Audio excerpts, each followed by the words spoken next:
that takes us to the water. Rich McHugh has been doing this over time. Now, that's a very important thing in terms of analysis. If I do something once, I do it twice, but I do it right after I did it the first time. But when you keep testing over months, you start to get a different understanding. And that's what Rich McHugh is going to bring you right now. In February, 2 weeks after the derailment and open burn, the chemicals in the creeks were visible to the naked eye. We're here at Leslie Run. It's a couple of miles outside of town. I'd heard people were doing this. I had to see for myself. So basically, if you stick the stick in the water, it looks clear, but you stick your stick in the water, you see all the chemicals pop to the surface in like a rainbow form. It's kind of frightening. In March, we met up with an independent testing expert who tested the waters. We found carcinogens in the water. We found carcinogens that Ohio EPA is not finding. And despite the EPA cleanup and the passage of months, Leslie Run, the main creek in town, appears to be loaded with chemicals. 6 months, people. 6 months. Look, it just keeps coming out of the bank. Dr. Rick Tsai has made a point to document it on video. The EPA says there is no visible contamination in Leslie Run. On August 7th, he took this video. You can see dozens and dozens of dead fish. So we wanted to see for ourselves. Dr. Tsai invited us along. We suited up in protective gear. Oh, what's wrong? And waded into Leslie Run. And sure enough, when you stir the sediment, the sheen pops right up. Look at that. Wow. Look at that. Look at that. And take a look at this from yesterday. This is just upstream from where I did this in February. It's now September. Let's see what happens here. Yikes. It just keeps coming. It's like that picture, that painting, Van Gogh, what was it? Scary Starry Night?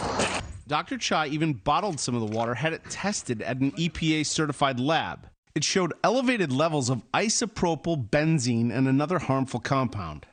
If I can send a 7-year-old into that creek with a stick and he can find that, how can the EPA with their millions of dollars not poke around and find chemicals in Leslie Run?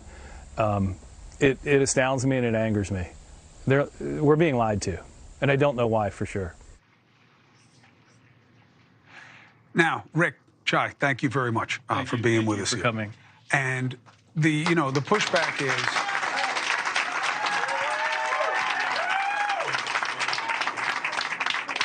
listen, I know that this is very personal and it's scary, and it's compounded by the fact that you feel people are lying to you and not telling you things that it may affect your family.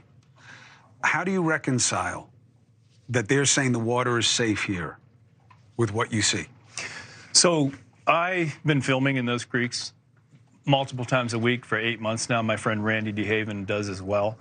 I was under the bridge that they're remodeling the day before, and I was poking a stick and chemicals are coming out. And I said, when they knock this bridge down, they're going to release all kind of chemicals. When they knocked the bridge down, massive amounts of chemicals were in the creek. We filmed it. We released a video, and the EPA and the ODNR came down the next day. No evidence of chemicals. We can't smell. Since we can't smell it, we're not testing.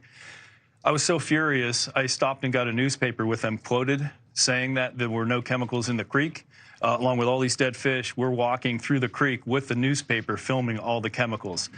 So either the EPA is they've hired the most inept buffoons, or there's something nefarious going on here. So you know what I'm saying.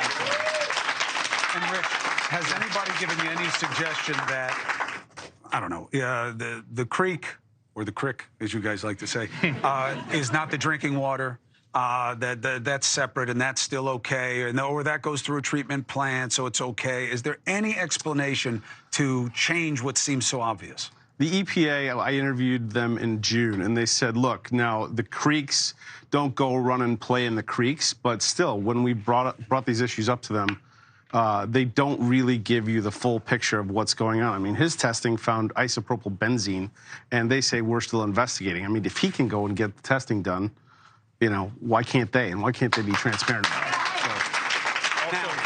Also, Chris, a large majority of us are on wells around that creek, and that's really what we're concerned about. Hey, thank you for watching. Please go to newsnationnow.com, newsnationnow.com, and you can find NewsNation on your television provider. And Don't forget to click the red subscribe button down below. Then you will get more of NewsNation's fact-driven coverage.